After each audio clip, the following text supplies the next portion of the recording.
এই টোটাল ধানমন্ডি সহ new market সহ এই অঞ্চলের পানির একটা ওয়ে আউট ছিল বিডিআরের ভিতর দিয়ে। গতকালকেও যখন পানির মধ্যে আমি এখানে আসছিলাম, হাজার হাজার পলিথিন বিভিন্ন ড্রেনগুলোর মধ্যে ল্যাব, বালিশ, খেতা এগুলো পর্যন্ত বালিশে এই ড্রেনের ভিতরে ঢুকিয়ে দেওয়া আছে। পানি নিতে হলে হয় আমাকে বুড়িগঙ্গায় নিতে হবে, না হয় শীতলক্ষায় নিতে হবে।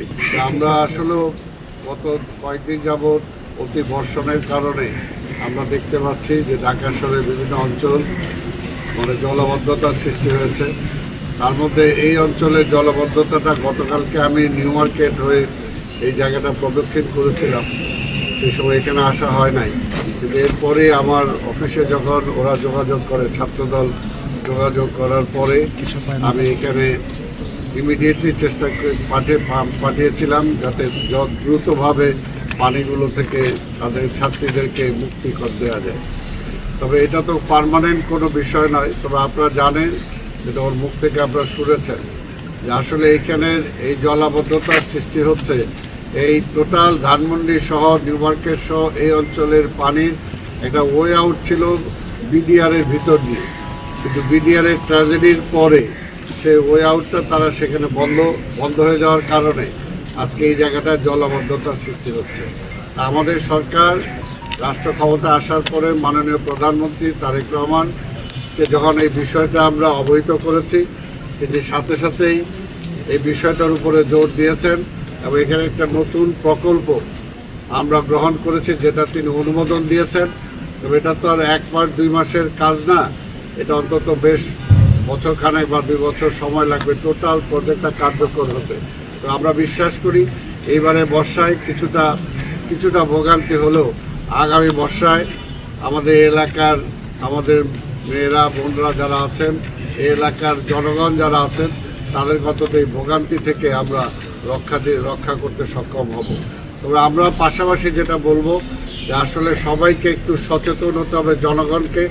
গতকালকেও যখন পানির মধ্যে আমি এখানে আসছিলাম, হাজার হাজার পলিথিন বিভিন্ন ড্রেনগুলোর মধ্যে ল্যাব, বালিশ, খেতা এগুলো পর্যন্ত বালিশে এই ড্রেনের ভিতরে ঢুকিয়ে দেওয়া আছে।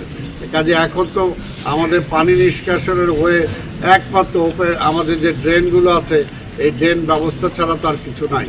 কারণ অপরিকল্পিতভাবে ঢাকা শহর বিকাশ হওয়ার কারণে এখানে যে খাল বিল যেগুলো ছিল সেগুলো ভরাট হয়ে গেছে। কিন্তু আমাদের নেতা যারা তারেক রহমান রাষ্ট্রের দায়িত্ব নেওয়ার পরে তিনি আবার খালগুলো কাটার নির্দেশ দিয়েছেন। তবে আমাদের ঢাকা শহরে খালগুলো এখনও আমরা মুক্ত করতে পারি নাই। এবার তাড়াতাড়ি বর্ষা চলে আসছে, আমরা আশা করি বর্ষার পরে প্রতিটা খাল আমরা খনন করব, খননের মধ্য দিয়ে এবং পানি নিষ্কাশনের ওয়ে আউটগুলো আমরা বের করব। বর্তমানে দুই একটি ওয়ে আউট আছে, কারণ আপনারা জানেন যে পানি নিতে হলে হয় আমাকে বুড়িগঙ্গায় নিতে হবে, না হয় শীতলক্ষায় নিতে হবে। এর বাইরে ঢাকা শহর দক্ষিণের পানি নেয়ার আর কোনো জায়গা নেই। কিন্তু সেইগুলো নেয়ার জন্য যে পরিকল্পনা থাকা দরকার, আগে কিন্তু সেগুলো গ্রহণ করা হয় না। এবার আমাদের সরকারের পক্ষ থেকে সেই পরিকল্পনা গ্রহণ করা হয়েছে। আমরা আশা করি সেটা কার্যকর আমরা অতি দ্রুত আমরা করতে পারবো। পাশাপাশি যেটা যে আজকে ডেঙ্গু এবং চিকুনগুনিয়ার হাত থেকে রক্ষা পাওয়ার জন্য আমরা ইতিমধ্যেই অনেকগুলো কার্যক্রম গ্রহণ করেছি, যেটা সাংবাদিক ভাইরা আপনারা জানেন। এর আগেও আমরা বলেছি যে আমরা জরিপ করেছি কোথায় কোথায় ডেঙ্গুর প্রভাবটা বেশি হতে পারে, সেখানে যাতে ডেঙ্গুর প্রজননটা না হয়, ডেঙ্গুর লার্ভাটা যাতে সেখানে না জন্মায়, সেটার জন্য আমরা জনগণকে অনুরোধ করেছি। আমরাও চেষ্টা করছি যাতে বিভিন্ন জায়গায় পানি জমাট বেঁধে না থাকে।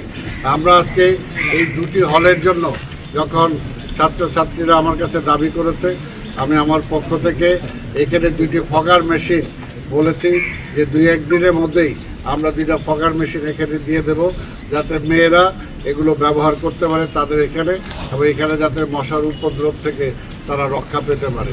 আর এই যে কয়দিন আছে, কয়দিন আমি এখানে বলে গেছি, যদি সেরকম আবার জলাবদ্ধতার সৃষ্টি হয় আমাদেরকে জানালে আমরা সাথে সাথেই পাম্প করে পানি সরানো ছাড়া আর কোনো বিকল্প নাই, সেটা আমরা করব। পাশাপাশি ড্রেনগুলো যাতে বন্ধ না হয়ে যায় সেটার জন্য এলাকাবাসীর কাছে আমরা অনুরোধ করব।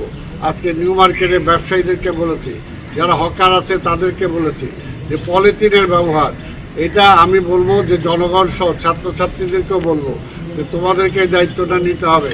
আগামীতে যাতে পলিথিন বন্ধ হয়, তোমাদের কাছে মাননীয় প্রধানমন্ত্রী যখন আসবে তার সামনে ওই দাবিটা তুলতে হবে যে পলিথিন যদি আমরা বন্ধ করতে না পারি তাহলে ঢাকা শহরে এই সমস্যা আমরা সমাধান করতে পারবো না। কাজে পলিথিনটা বন্ধ করতে হবে, ব্যবহারটা বন্ধ করতে হবে, উৎপাদনটা বন্ধ করতে হবে। সেই বিষয়ে সরকার আরও যাতে কঠোর হয়, কঠিন হয়, সেটার সেই সহযোগিতা আমি চাই। তা আমি বক্তব্য দীর্ঘায়িত না করে আমি আবার দুঃখ প্রকাশ করছি আমার পক্ষ থেকে।